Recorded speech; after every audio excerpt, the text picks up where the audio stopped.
Hey, what's up, everybody? I'm Tyler, and this is my review for Savages, directed by Oliver Stone.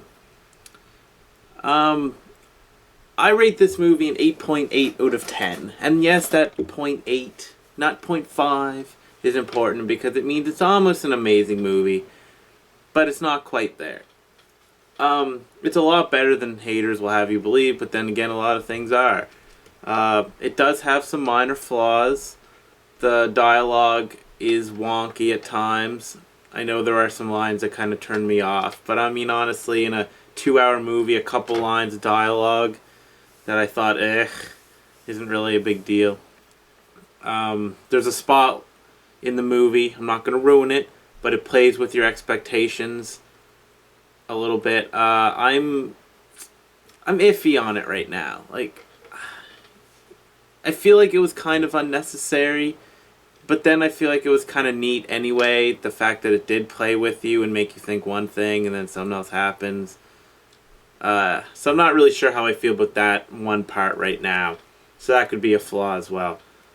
I like the musical choices. I feel like it adds to the atmosphere of the movie. And the movie does have a good atmosphere. Oliver Stone is good at doing that when he wants. He's good at making a stylish movie. This is pretty stylish. It goes from, being really sunny and happy, obviously, to, like, really gruesome and dark when it wants. Because it's kind of the two worlds thrown together. The good and the bad of drug dealing, which I know a lot about. Some people say, I keep looking at this because I have my points written down. Some people say it's really heavy-handed. I guess so, but Oliver Stone movies are. Like, he always has a point, a message that he wants to get across. And this turns some people off, but to me it's just another way of making films. There's nothing wrong with making a heavy-handed movie. If that's not your thing, if you want it to be more subtle, that's fine. But I didn't even feel like this was that heavy-handed. I mean, yeah, there's some points. Whatever. I just feel like it was a good tale. Good story about a couple drug dealers that shit went sour. Shit got real. So, if you don't... But some people said it was heavy-handed, so, whatever. The violence was not glorified. There wasn't a ton of it, but there were some gruesome scenes, and it was actually horrific in the best way possible.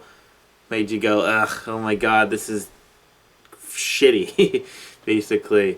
I actually thought the movie was going to be a little more of an action movie than it was going in. I thought it would have more shootouts, but it didn't really have many, so know that going in case you expected that. There was a cool shootout or two, but whatever. Gotta say it, even though it's shallow, the masks remind me of Army of Two, I mean. It's a shallow point, but I like it. It adds to it for me. I like the masks. Yes. Blake Lively was banging two dudes. Don't know how you feel about that. Some people think it's gross. Some people think it's hot. Power to her. And power to them. Fuck it. The acting was solid all around. Everyone did a really good job. I really got no complaints about the acting. Blake Lively did a good job being the damsel in distress. And my last point, I felt like the plot moved at a good pace. Over 2 hours long, never really felt boring. So I was always into it, always wanted to see what the twists and turns were gonna be. Yeah.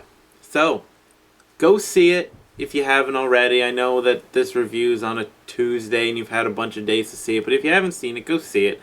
Because it is a really good movie. Don't listen to mixed reviews. I'm Tyler. Thanks for watching. Please subscribe. And I will see you later.